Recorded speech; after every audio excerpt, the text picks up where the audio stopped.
Všetci sme počuli príbehy od fajčiarov alebo bývalých fajčiarov, ktorí povedali niečo ako začal to jednou cigaretou, ale nakoniec ani neviem ako, to bola krabička denne. Stupňovanie závislosti alebo eskalácia je jedným z charakteristických znakov zneužívania návykových látok. Užívatelia potrebujú stále viac svojej vybranej drogy, aby dosiahli rovnaké opojenie ako na začiatku. Ako je na tom internetová pornografia? Môže sa aj jej konzumovanie stupňovať? Krátka odpoveď? Áno. Dlhá odpoveď? Áno. A poďme si povedať prečo. Moje meno je Bohuš a som zakladateľ projektu Hlavyrint. Zaoberám sa sebarozvojom, duševným zdravím, digitálnymi závislosťami a rôznymi kontroverznými témami, o ktorých sa v mainstreame až tak často nerozpráva. Môj obsah nájdeš na všetkých sociálnych sieťach, takže budem veľmi vďačný, ak ma budeš sledovať a zdieľať. OK, poďme na to. Je ľahké pochopiť, že fajčiar potrebuje vyfajčiť viac cigariet, ale pri pornografii skoro nikto nepovie. Musel som si tú scénu pozrieť 5 krát, aby som cítil rovnaké vzrušenie ako prvýkrát.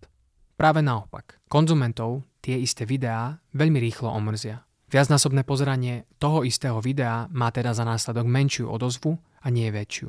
Napriek týmto rozdielom sa konzumácia pornografie môže stupňovať rovnako ako akékoľvek iné návykové správanie. Aby sme pochopili ako, pozrime sa na vedecké poznatky o mozgu týkajúce sa týchto dvoch pojmov. Prvým z nich je desenzitizácia. Desenzitizáciu by sme jednoducho mohli charakterizovať ako znecitlivenú reakciu na potešenie. Je dôsledkom vylučovania príliš veľkého množstva dopamínu, chemickej látky, potešenia. Náš mozog vylučuje dopamín vtedy, keď zažívame príjemné situácie, keď sa boskávame, keď si vychutnávame dobré jedlo alebo západ slnka a tak ďalej. Takto nám mozog signalizuje. Toto sa mi veľmi páči a chcem to zažiť znova.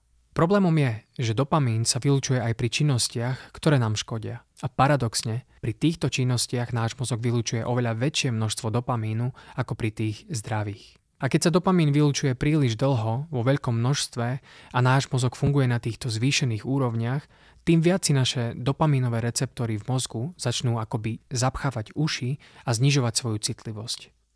V praxi to potom vyzerá tak, že pri dlhodobom pozeraní pornografie sa vzrušenie už tak ľahko nedostaví. Ako by náš mozog hovoril, toto som už videl, toto so mnou už nič nerobí. Na to, aby si získal moju pozornosť, je potrebné spraviť oveľa viac. Stupňovanie tejto závislosti však nespočíva len v zvyšovaní času stráveného pozeraním pornografie, ale aj v tom, aké videá konzumenti sledujú. A tu vstupuje do hry druhý pojem, ktorý napomáha v eskalácii tejto závislosti. A je ním novosť.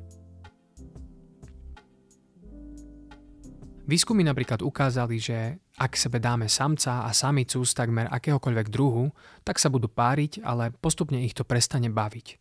Ak však vymeníme jedného z nich za nového partnera, tak aj keď sú vyčerpaní z párenia, pokúsia sa o to opäť s novým nadšením. To všetko teda v spojitosti s našou témou znamená, že to, čo konzument pornografie v skutočnosti potrebuje, je vidieť nielen viac pornografie z hľadiska času, ale aj novú pornografiu. Nových ľudí, nové scény, nové polohy, nové žánre a tak ďalej. A internetová pornografia ponúka ľahko dostupný spôsob, ako túto túžbu uspokojiť. A práve v tom spočíva nebezpečenstvo, pretože táto eskalácia môže viesť k sledovaniu extrémnych žánrov, v ktorých je veľa sexuálneho násilia, ponižovania, degradácie a nereálnych situácií, ktoré so skutočným sexom nemajú absolútne nič spoločné. Čo teda môžeme urobiť, ak sa ocitneme v tomto cykle stupňujúcej sa konzumácie pornografie?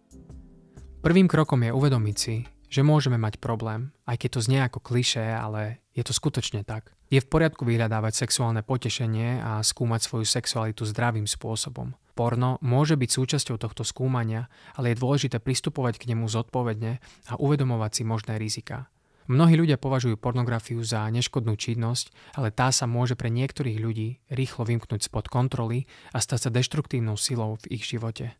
Ak sa do takejto situácie dostaneš, je dôležité prekonať hanblivosť a vyhľadať pomoc. K dispozícii sú rôzne nástroje, od terapie až po podporné skupiny, ale takisto aj vzdelávanie sa v tejto tematike, ktoré ti môže pomôcť pochopiť a následne prekonať tento zlý návyk a nájsť rovnováhu v svojom živote. Cesta von tam je, len ju treba nájsť. A ja sa ti s tým budem snažiť pomôcť. Gratulujem. vydržal alebo vydržala si to so mnou až do konca dnešného podcastu. Ak máš záujem o viac môjho obsahu, nájdeš ho na všetkých sociálnych sieťach, takže budem veľmi vďačný, ak ma budeš sledovať a zdieľať aj naďalej. Maj krásny deň a počujeme sa už čoskoro.